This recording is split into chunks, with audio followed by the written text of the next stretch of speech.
Amém, irmãos. Que bênção, né? Eu sempre, talvez, sempre que venho aqui, essas manhãs, dias do Senhor, no domingo, eu sempre lembro, e por isso eu falo, né? É uma misericórdia grandiosa. É um favor do Senhor imenso que nós possamos nos reunir para ouvir a sua palavra, para glorificá-lo através das canções, dos louvores, através das orações, através da comunhão uns com os outros, do cuidado uns com os outros. Isso é favor de Deus, isso é misericórdia. E quando nós nos dispomos a cumprir aquilo que Ele ordena, e a entregar a Ele aquilo que é devido, culto ao Senhor, então nós vemos essa misericórdia transbordante, Ele nos ensinando no caminho, nos pegando pela mão, cuidando de nós, não estando longe de nós, nos problemas, nas alegrias. Esse é o nosso Deus, grandioso, misericordioso, santo, supremo, Deus sobre tudo. Amém? E antes mesmo de irmos aqui à leitura do texto e desenvolvermos a exposição, eu queria mais uma vez, tentando tomar o costume de trazer aqui algumas indicações. Eu trouxe a indicação no sermão anterior de um livro, quero trazer desse. Os irmãos já devem conhecer, mas eu quero fazer a ênfase. Instrumentos nas mãos do Redentor.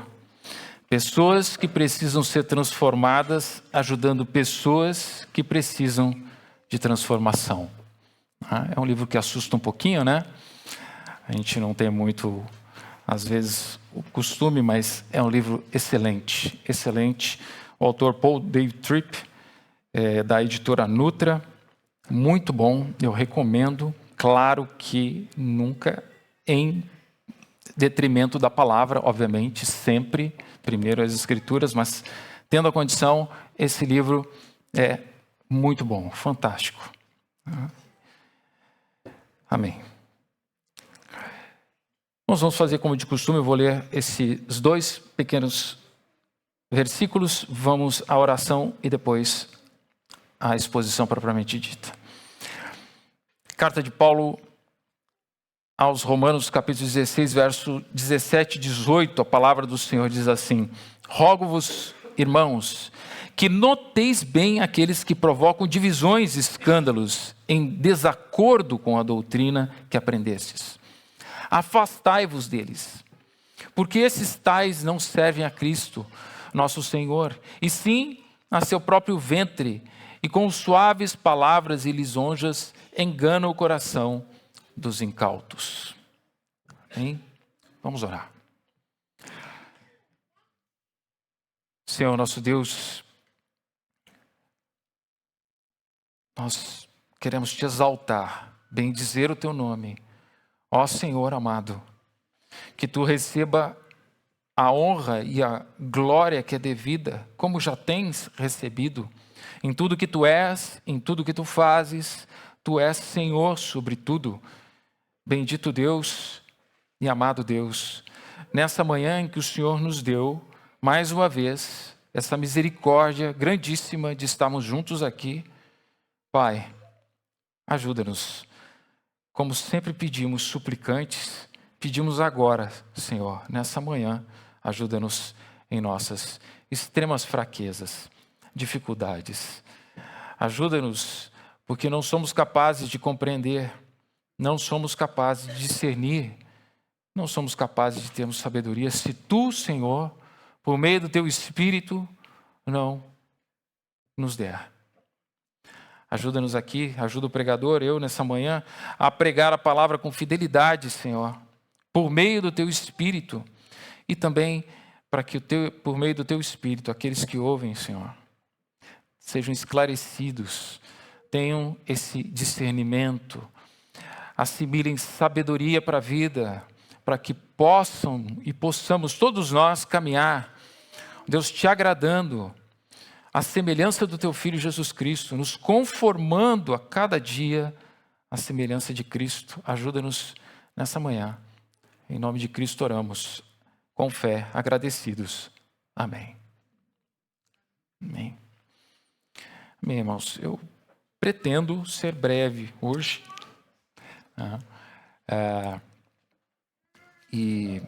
Mas, obviamente, com o peso que a palavra tem, que Paulo nos traz aqui. E ao longo dos versículos 3 a 16, do capítulo 16, nós vimos Paulo gastar tempo e palavras,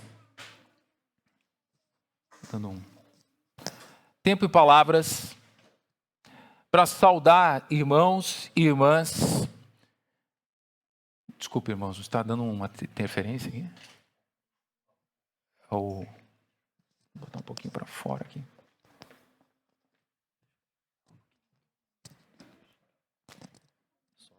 Vou botar para baixo.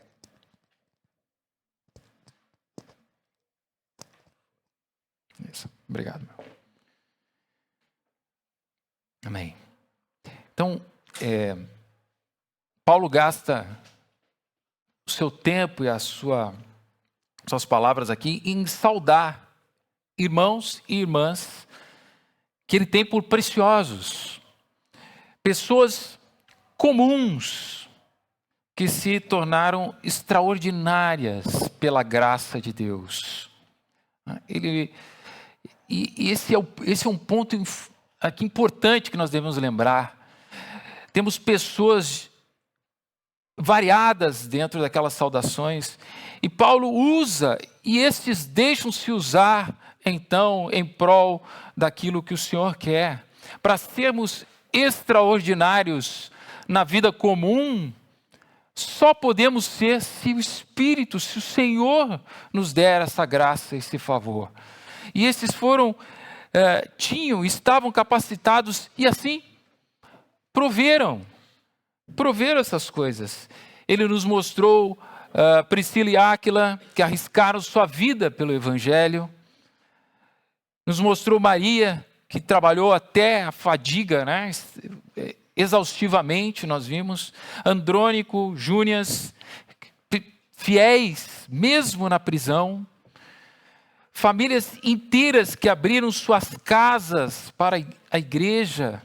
E tantos outros que Paulo chama de amados, queridos e cooperadores em Cristo. E nós vimos esse afeto de Paulo para com estes, sem reservas, sem restrições. Paulo ama os seus irmãos em Cristo e não tem problema nenhum em falar isso aqui a alguns do seu mais íntimo apego. E nós sabemos que isso existe com certeza, temos predileções, claro, mas essas predileções, como veremos aqui na exposição de hoje, nunca podem ser algo para... Fomos lembrados também no sermão anterior, nessas saudações, que a obra de Deus é feita por toda a igreja. Por toda a igreja. Não é só para ministérios ordenados. Não. Pelo contrário, ela é de todos. Todos aqueles que fazem parte, que são os membros dessa igreja, corpo de Cristo, a obra é deles. Nós vimos Efésios, como já estudamos até nos nossos estudos das terças-feiras sobre membresia, nós vimos que então capacitados pelos pastores e mestres, esses agora vão fazer o seu serviço, estão aperfeiçoados para servir, para edificar a igreja, edificando uns aos outros e fazendo isso pelo poder de Deus. Também vimos nessas saudações que vidas comuns podem impactar o reino de Deus. Olhem como essas vidas, como esses que Paulo cita, foram importantíssimos, tiveram um papel fundamental no progresso do reino de Deus. Vimos também que o discipulado, ele exige sacrifício. Sim, sacrifício. Nós vimos esses que foram presos, próprio Priscila e Áquila que colocaram sua vida em risco por causa do amor a Cristo e também porque amavam a pessoa do apóstolo Paulo.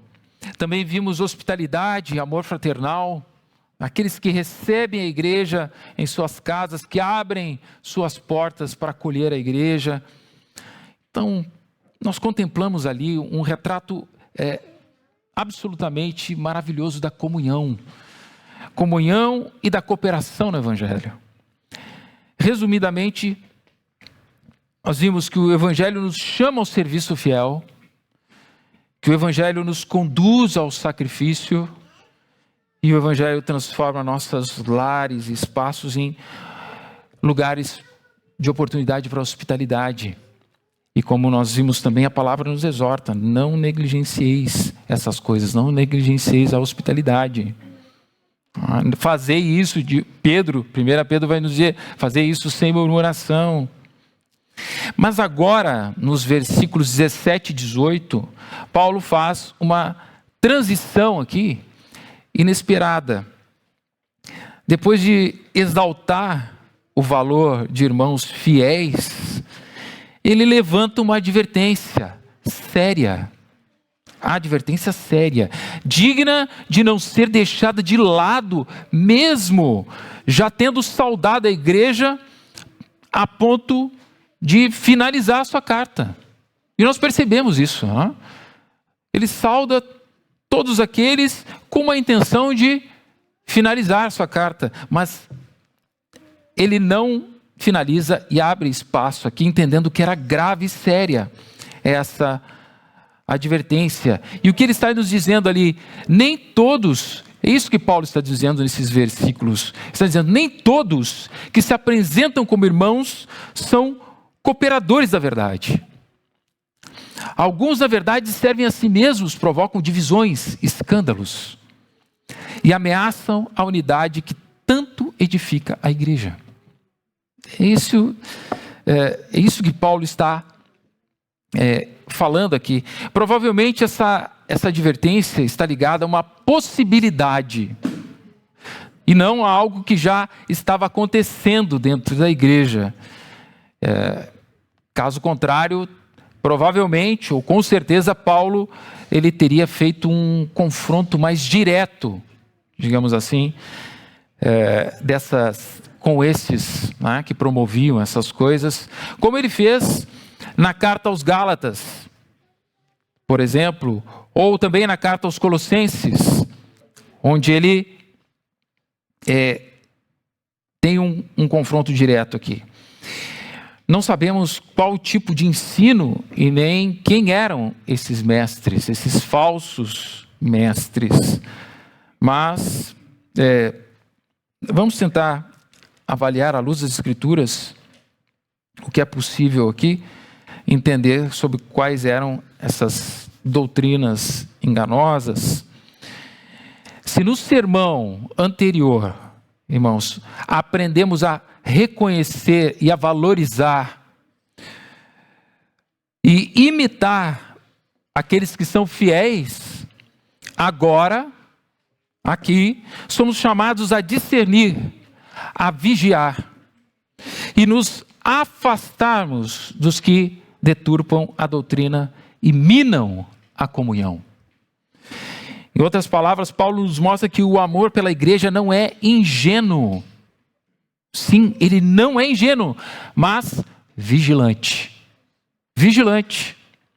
E que a verdadeira unidade só é preservada quando há clareza doutrinária e rejeição ao erro. A minha proposta aqui, então, nesses versos, essa manhã, trabalhar pelo menos quatro ensinos que podemos tirar desse texto, que seria a seriedade do apelo, né? A seriedade do apelo pastoral de Paulo, depois o perigo das divisões, escândalos, ainda a motivação dos falsos mestres para fazerem o que fazem, e por fim a estratégia do engano. Então aqui, de imediato, Paulo inicia essa sessão, verso 17, as primeiras partes dele, usando a expressão que é uma súplica, e nós já vimos os escritos de Paulo antes. Ele diz: rogo-vos, irmãos. O termo grego dessa palavra tem o peso de uma exortação, mas uma exortação afetuosa, sim, zelosa e de cuidado pastoral. Mas o que isso quer dizer? Quer dizer que ele não está apenas instruindo a igreja. Não é só isso que Paulo está fazendo, mas ele está implorando, como quem cuida de almas. É isso que Paulo está fazendo. Ele está dizendo: irmãos, por favor, eu rogo a vocês que ouçam o que eu estou dizendo, para cuidado de vocês, para cuidado da verdade entre vocês, e para que ela não se perca por causa desses. É isso que Paulo está dizendo. Rogo-vos, irmãos. O foco da sua exortação é que os crentes, como ele mesmo diz, notem bem. Rogo-vos, irmãos, que notem bem. Ou seja, vigiem. Vigiem atentamente. É isso que quer dizer essa palavra também no grego. Vigiar atentamente. Observar cuidadosamente. Aqueles que trazem divisão e escândalo para o corpo de Cristo. Primeiramente, a palavra usada aqui também para divisões carrega a ideia de, como nós vemos, cisão, facção, separações dentro da comunidade. E Paulo não está falando de uma diferença de opinião, não é isso. Não são diferenças de opiniões entre irmãos, que seria saudável. E temos, e teremos, e temos que ter. Ou ele não está falando de questões secundárias da fé, mas ele está falando de coisas mais graves. Mais graves. Ele está falando de uma ruptura do corpo de Cristo. É isso. Uma ruptura do corpo de Cristo causada por ensino, atitudes ou posturas que se opõem à verdade do Evangelho. E Paulo já havia ensinado em Gálatas 5:20, capítulo 5, verso 20, que inimizades, porfias, ciúmes, iras, discórdias, dissensões, facções são obras da carne. Isso são frutos de um coração dominado pelo egoísmo. E não são frutos de algo dominado, cheio do Espírito. Não são. E é isso, de forma semelhante também, em 1 Coríntios, capítulo 1, versos 10 a 13, Paulo repreende os crentes. Nós vamos lembrar disso porque vimos também nossos estudos sobre heresia nas sextas-feiras. Paulo repreende os crentes de Corinto porque estavam divididos entre partidos. Lembram-se, uns de Paulo, outros de Apolo, outros de Cefas. E a pergunta incisiva de Paulo foi: está Cristo dividido? Está Cristo dividido? A raiz daquela divisão era o orgulho humano, que buscava se identificar mais com líderes do que com Cristo. É a respeito desse tipo de divisão que Paulo está advertindo a igreja. Outra palavra importante aqui, que vem logo após a palavra divisões, é a palavra escândalos. Assim como no capítulo 14 de Romanos, capítulo 14, verso 13, nós vimos a palavra escândalos também.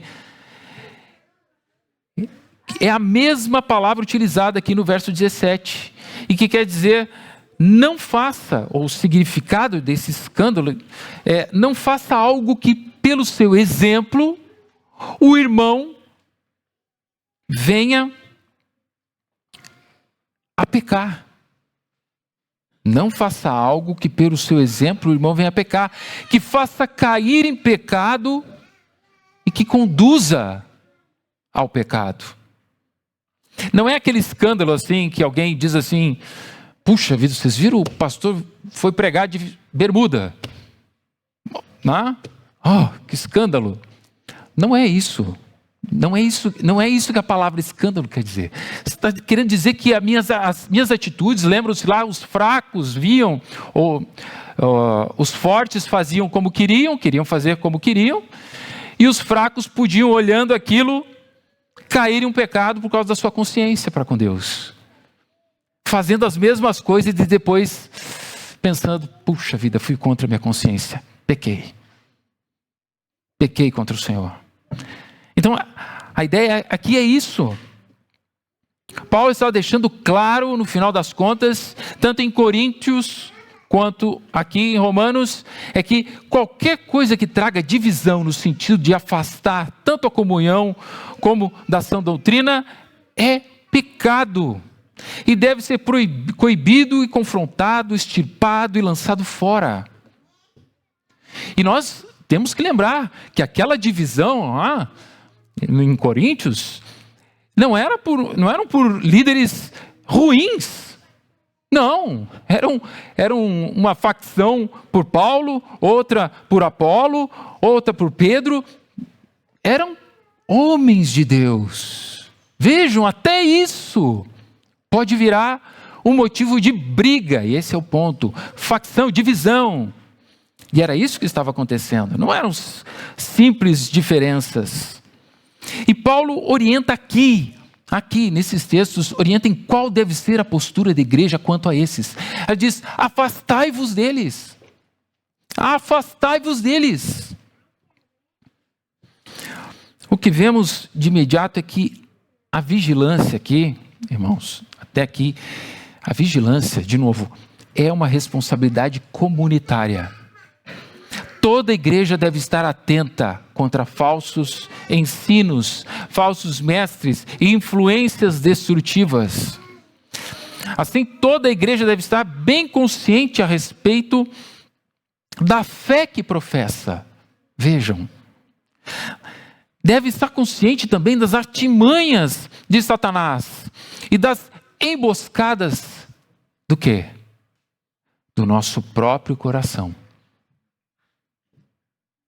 A igreja tem que ter essa consciência.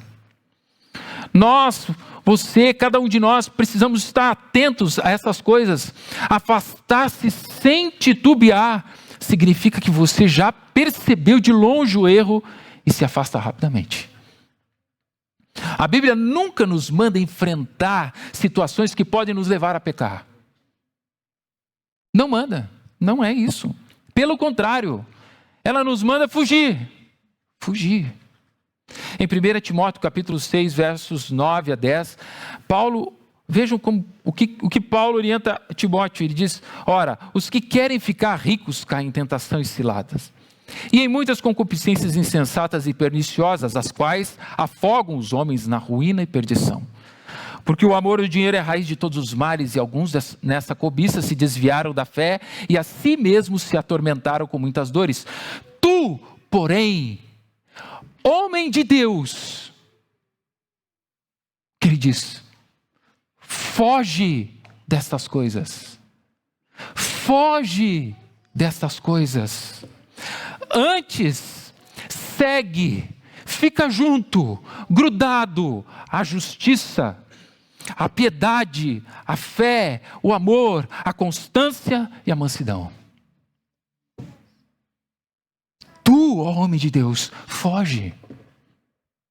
Não podemos dar espaço para esse tipo de vírus que não apenas debilita o hospedeiro, mas quer que ele morra. Ele quer matar a igreja. Por isso, nós não podemos separar nunca, irmãos. Alguns fazem esse tipo de separação, isso é infundado. separar teoria e prática. Ambas são necessárias para a vida cristã. Sem conhecimento, não podemos praticar aquilo que é bíblico, aquilo que é santo e santificador. Não podemos não conseguimos discernir o que é a vontade e a obra de Deus. Porém, claro, e também, da mesma forma, sem a prática dessa teoria, sem a prática, qualquer teoria torna a fé infrutífera, propensa a legalismos e, por fim, morte. É isso. As duas coisas estão juntas, precisamos do ensino para saber o que fazer. E sabendo o que fazer, fazemos, operamos, trabalhamos, servimos, edificamos, para a glória do nosso Deus, para que Ele seja exaltado nas nossas vidas, para que Ele fique feliz, como Ele diz que ficou e fica com o seu Filho amado. Esse é o meu Filho amado em quem eu me alegro. Que isso? E ainda, em vista do que Paulo diz no verso 17, a segunda parte, quando ele diz, em desacordo com a doutrina que aprendestes. Ou seja, ele diz ali, rogo-vos, irmãos, que noteis bem aqueles que provocam divisões e escândalos, em desacordo com a doutrina que aprendestes. Provavelmente, aqui, obviamente, quero deixar claro que não há concordância entre os comentaristas sobre o que seria essa doutrina errada, mas o mais provável é que seria algo contrário ao que o próprio apóstolo Paulo ensinou em toda a carta da igreja a Roma, igreja de Roma. E o que ele nos ensinou? A justificação pela fé. Era algo provavelmente contrário, que contrariava a justificação pela fé em Cristo Jesus. Apenas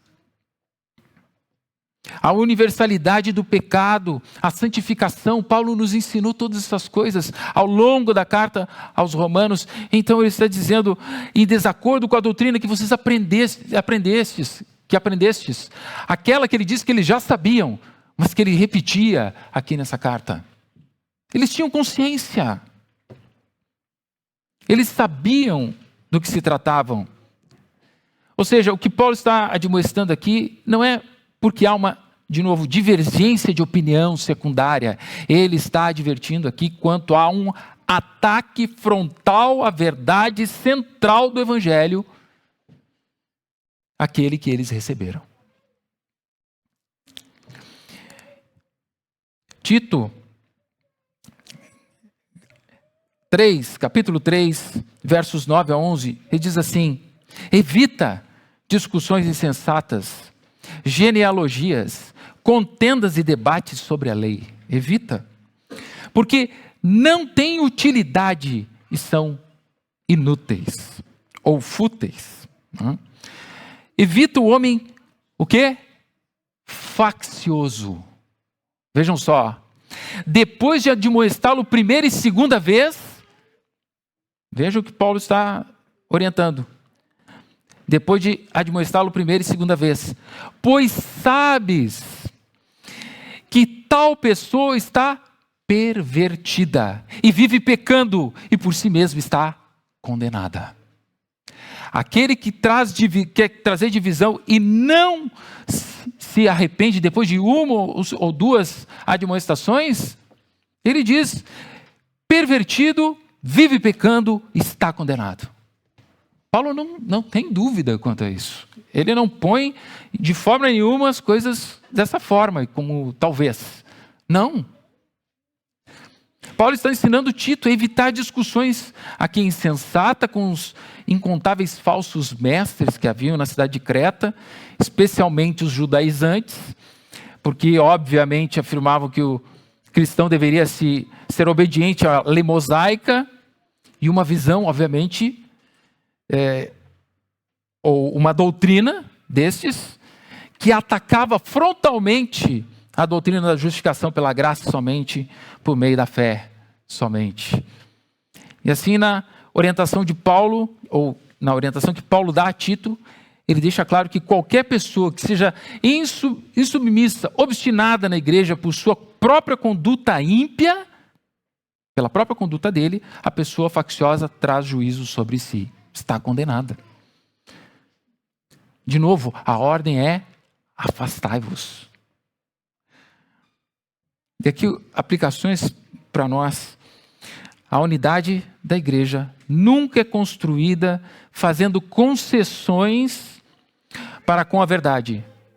Mas a unidade da igreja é construída sob a firmeza da palavra de Deus, debaixo de uma teologia bíblica, saudável, sujeita a Deus e não contrária a Ele. Amém? E o verso 18, ele continua, Paulo segue, a primeira parte do verso 18, expõe, ali, vejam, ele expõe o íntimo dessas pessoas perniciosas, dizendo que esses tais não servem a Cristo. Ele não dá nome aqui aos, como a gente gosta de dizer, né? Não dá nome aos bois, né? Porque esses tais, como Paulo trata, não servem a Cristo. E apesar de eles, como Paulo está dizendo aqui, que estão no meio, eles parecerem religiosos. Paulo diz que esses não servem como aqueles que não obedecem. Não tem Cristo como Senhor, porque ele diz exatamente assim: não servem a Cristo nosso Senhor. Ele usa essa expressão para deixar bem claro, porque se Ele é o nosso Senhor, nós já falamos sobre isso em outros sermões, se Ele é Senhor, então eu obedeço, eu sirvo, é uma fé obediente à sua vontade. Então eles não se submetem, não obedecem a Cristo, a esse que deveriam se render, ou eles não têm fé obediente, que é exatamente o que Paulo intencionalmente contrasta com a obediência dos cristãos de Roma. Na verdade, diz Paulo, servem sim, eles têm um Senhor, servem. Paulo diz, ao seu próprio ventre. Ou seja, aos seus desejos, ambições e interesses pessoais. Aqui nós vemos o contraste entre a centralidade de Cristo em todas as coisas e o egoísmo humano, que perde Cristo de vista e coloca o próprio ser para ter obediência a si mesmo, em suas próprias vontades. Vejam, irmãos, nós conseguimos perceber essas coisas. Esse é um problema. Vejam como as coisas são. Isso é um problema de adoração. Sim, isso é um problema de adoração. Ou servimos a Cristo como, diria John Piper, como o supremo tesouro da nossa vida, ou servimos a nós mesmos. Como nós sabemos, a questão não é só teológica. É existencial. E trata dos nossos afetos. Quem amamos ou deixamos de amar. Os falsos mestres aqui, esses que são os divisionistas e escandalosos, não tem Cristo como a alegria e satisfação suprema da vida deles, mas buscam, por outro lado, o proveito próprio. Status, poder, seguidores. Quando Cristo é o supremo prazer da alma, o coração vai buscar, ou quando Cristo não é o supremo prazer da alma, o coração vai buscar outro Deus, outros deuses. E geralmente esse Deus é o amor a si mesmo. Como disse Cristo em Mateus 6:24, ninguém pode servir a dois senhores. Ninguém. O amor a si mesmo que leva ao desprezo de Deus. É isso. O amor a si mesmo leva ao desprezo de Deus. E é esse amor desordenado de si mesmo que move esses divisionistas, facciosos, falsos mestres. Geralmente, irmãos, não somente, mas geralmente as falsas doutrinas e heresias vêm, sim, de líderes que, em contrariando as Escrituras, propagam suas doutrinas de homens, ou doutrinas de demônios, persuadindo pessoas a andarem por seus caminhos de morte.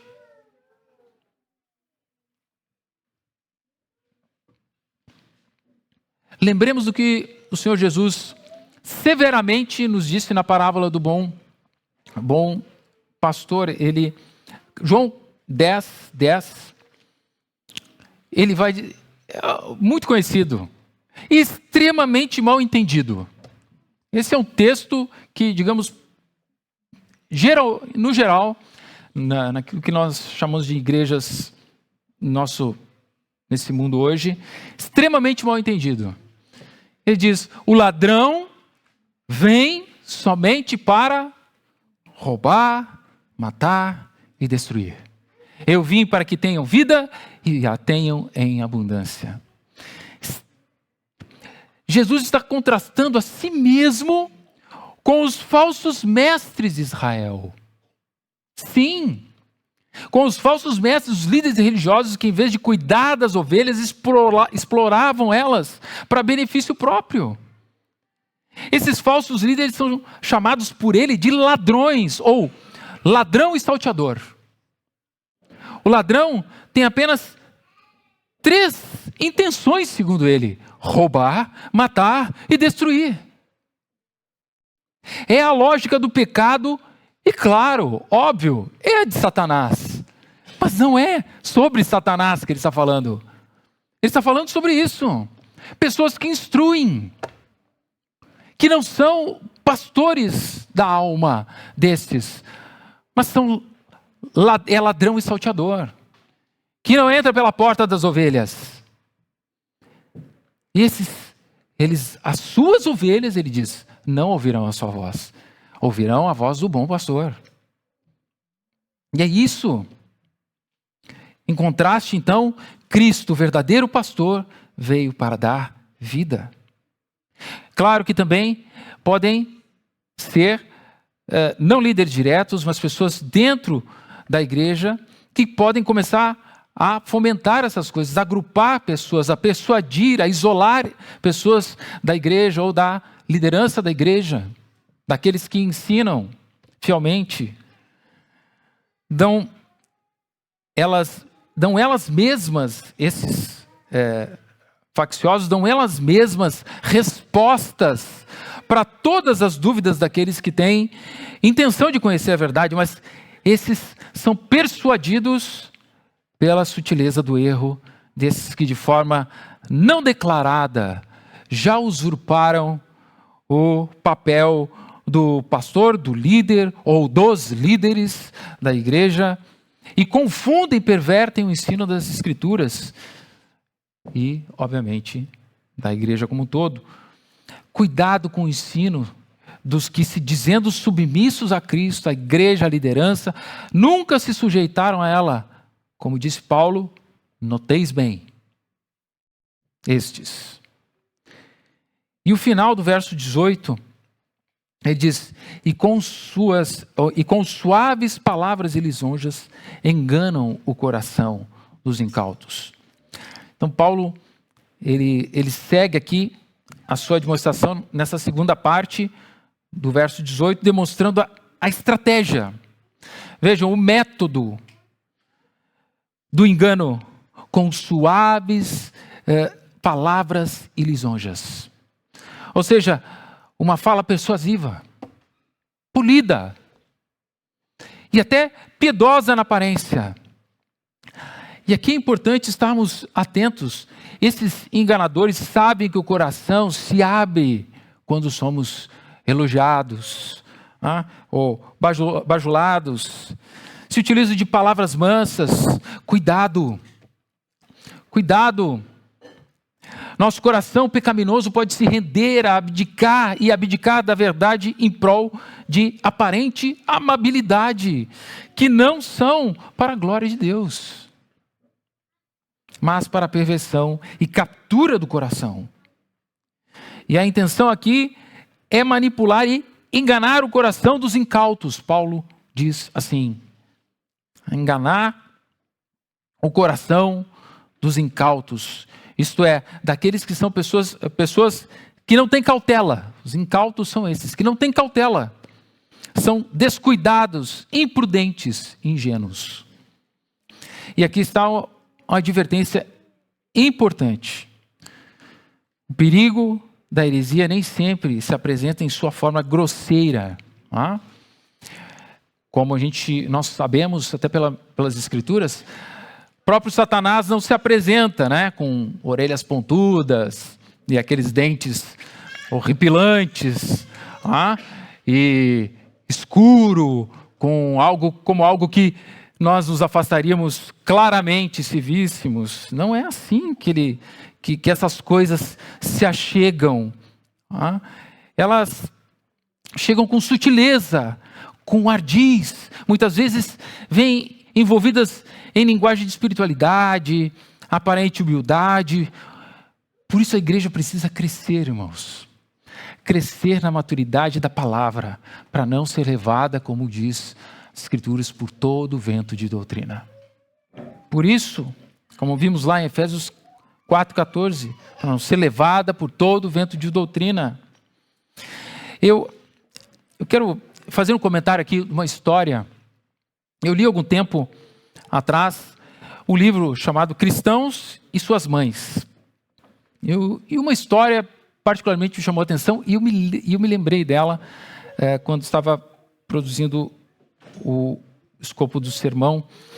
E ela fala de uma mãe que orava por seu filho, e o nome dele era, a história é de J. Gresham Machen.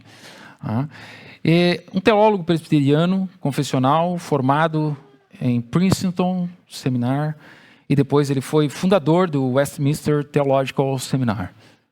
Uma pessoa de bases. Machen estudou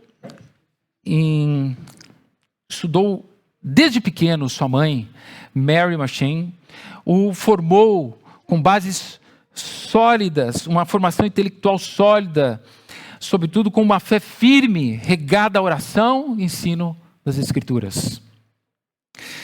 E esse homem, depois de ter passado por essas universidades e ser proeminente, como todos os jovens que tinham uma relevância naquele tempo, ele foi para a Alemanha. Foi enviado para a Universidade de Marburg, na Alemanha, para estudar com um grande nome da teologia liberal. Quando ouvirem esse tipo de, essa palavra liberal, façam o que Paulo mandou fazer. Fujam, afastem-se, corram. Então, mas ele foi ter com esses homens, e lá ele conheceu um homem chamado Wilmer. É um nome alemão, é um pouco difícil, embora não sei. Mas o segundo nome eu consigo dizer, é o Hermann. Então, ele conheceu o professor Hermann. E esse homem causou um impacto tremendo na vida de Machen. Hermann, ele esbanjava um senso de piedade, um alto grau de piedade. Suas palavras eram atraentes, seu zelo religioso impressionava. Machen ficou fascinado pela pessoa de Hermann. Ele chegou a dizer em uma das suas cartas, e disse assim, palavras de Machen a respeito de Hermann: nunca vi alguém cuja vida, vejam só as palavras, a presença de Cristo fosse tão real. Olhem, vejam. Mas havia um pequeno problema. Um pequeno problema. O professor Hermann negava as verdades centrais da fé cristã. A inspiração da Escritura, os milagres de Cristo, sua morte expiatória. Depois de algum tempo, Machen reconheceu a contradição. Ele afirmou que, embora Hermann parecesse piedoso, abre aspas, sua religião era fundamentalmente diferente do cristianismo. Vejam, olhem, Hermann oferecia uma experiência religiosa sem o evangelho verdadeiro. Isso é um aviso para nós, isso é uma história verdadeira. Machen foi um homem que se levantou contra o liberalismo teológico. Mas vejam como uma aparente espiritualidade pode distorcer nosso entendimento sobre o que realmente importa. E para chegar a essa conclusão, as bases de Machen estavam fundamentadas na palavra. Foram o alicerce desse homem. Deus usou a palavra, o Espírito usou a palavra para trazer clareza e luz para a vida desse homem. Por meio, quero fazer a nota aqui, a mãe dele, as orações e o estudo que ela dava. Então, mães, não esmoreçam. Não esmoreçam. Há um impacto na vida dos seus filhos aqui. E o que nós podemos aprender nesses dois textos, então, que vimos hoje? A vigilância doutrinária é a responsabilidade de todos. Todos nós. O ensino das Escrituras, da doutrina dos apóstolos deve ser o critério pelo qual julgamos tudo. A fé cristã é comunitária, mas também é confessional. Guardamos juntos o depósito da verdade. Guardamos, protegemos. Por isso, homens e a igreja do passado subscreviam confissões de fé. Porque elas eram a suma, essas confissões eram a suma, o resumo claro, patente, consultável.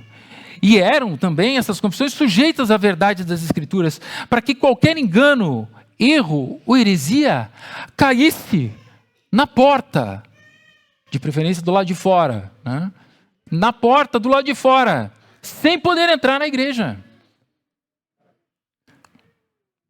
Eles tinham clareza da sua fé. Unidade sem verdade não é algo bíblico. A verdadeira unidade cristã não pode ser edificada em cima de concessões à doutrina do Evangelho. Quem serve a Cristo buscará, sim, a glória de Cristo. Não a sua própria glória, não vantagens pessoais. Os falsos mestres são eloquentes, mas suas vidas e motivações revelam quem realmente eles servem, ou a quem eles realmente servem. A igreja deve cuidar dos mais simples na fé. Os incautos são especialmente vulneráveis às lisonjas dos falsos mestres. E enquanto, claro, pregadores e mestres fiéis se ocupam em sua tarefa de promover o aperfeiçoamento dos santos por meio da palavra, como Paulo orienta e ordena em Efésios 4:12, os membros da igreja, os santos que compõem a igreja, estão focados no serviço de edificar uns aos outros, cuidar uns dos outros e não permitir que esse tipo de perigo se instale na igreja. Então, essas advertências de Paulo nos chamam a amar a verdade, mais do que a aparência de paz. Nos chamam a proteger a igreja, o evangelho, daqueles que, em nome de Cristo, servem a si mesmos. Temos que estar cientes, irmãos, que essas advertências, essas admoestações não são para outros, são para nós. Nós que ouvimos essa manhã essas palavras. Quanto mais avançamos em busca da santificação, mais teremos o contraditório querendo nos forçar a andar nas suas pegadas. Quanto mais andamos com os olhos onde Cristo está sentado, mais querem nos fazer tropeçar. E nos destruir a sua confiança, destruir a sua certeza, tirar de você a alegria de ter sido remido de suas misérias, única e exclusivamente pela graça de Deus. Querem fazer apagar a chama da graça e do favor de Deus que queima, ou deveria queimar, dentro de você, de nós. Temos que entender que as heresias não são apenas um erro intelectual, é um pecado, são pecados contra Deus. Porque distorcem a verdade de Deus e roubam a sua glória. A verdade é que Paulo sabe o que foi entregue aos santos. É claro. E deve ser zelosamente cuidado, protegido. Não podemos abrir mão da verdade, mas precisamos saber e ter plena convicção do que é a verdade. O que são as questões inegociáveis? Você sabe o que são as questões inegociáveis da sua fé? Você sabe. O que não podemos ceder, o que você não pode ceder, você sabe quais são? Sabendo delas e tendo plena certeza delas, sacrificialmente viveremos essa fé para louvor e glória do nome que está acima de todo nome, aquele diante de quem todo joelho se dobrará e toda língua confessará. Paulo sabe o valor e o preço, e nós devemos saber também esse valor e preço. Nós devemos ter esse mesmo zelo, por isso devemos nos empenhar e nos aplicarmos a conhecer as Escrituras mais e mais, e todo o conselho de Deus para sermos perfeitos varões, aprovados, homens e mulheres fortes, valentes, não em si mesmos, mas na palavra e no Deus da palavra, por amor de Cristo. Amém? Que o nosso Senhor nos ajude em todas essas coisas. Vamos orar.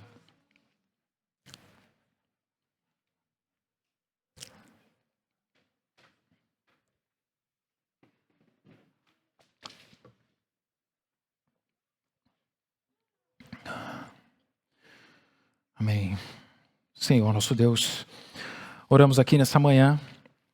Bendito Deus, Senhor Supremo, Deus infinito, exaltamos o Teu santo nome, Senhor nosso e Deus nosso. Bendiremos o Teu nome para todos sempre, Senhor. Todos os dias bendiremos e louvaremos o Teu nome para todos sempre. A Tua grandeza, Senhor, Tu és insondável, inescrutável, Deus sobre nós. A Ti, essa manhã, pedimos, socorre-nos, Senhor. Se há perigos, livra-nos, ajuda-nos, dá-nos discernimento. Aplica o nosso coração, ó Deus, a palavra da verdade. Não nos faz descansar enquanto, Senhor, não estivermos plenamente conscientes, aptos para defender aquilo que preciosamente foi nos dado, o tesouro que o Senhor nos deu e deu aos santos. Essas verdades, Senhor, que nos levam a conhecer a grandeza do Teu nome, a nos curvarmos diante da Tua misericórdia e compaixão e graça, essas verdades que nos levam para Cristo, a sermos lavados pelo sangue de Cristo, o sangue daquela cruz que está sobre nós. Ajuda-nos, Senhor. Impele o nosso coração, ajuda-nos, esforça-nos, Pai, nós te pedimos, por favor, não nos deixa, Senhor, por nós mesmos, mas ajuda-nos em todas as coisas.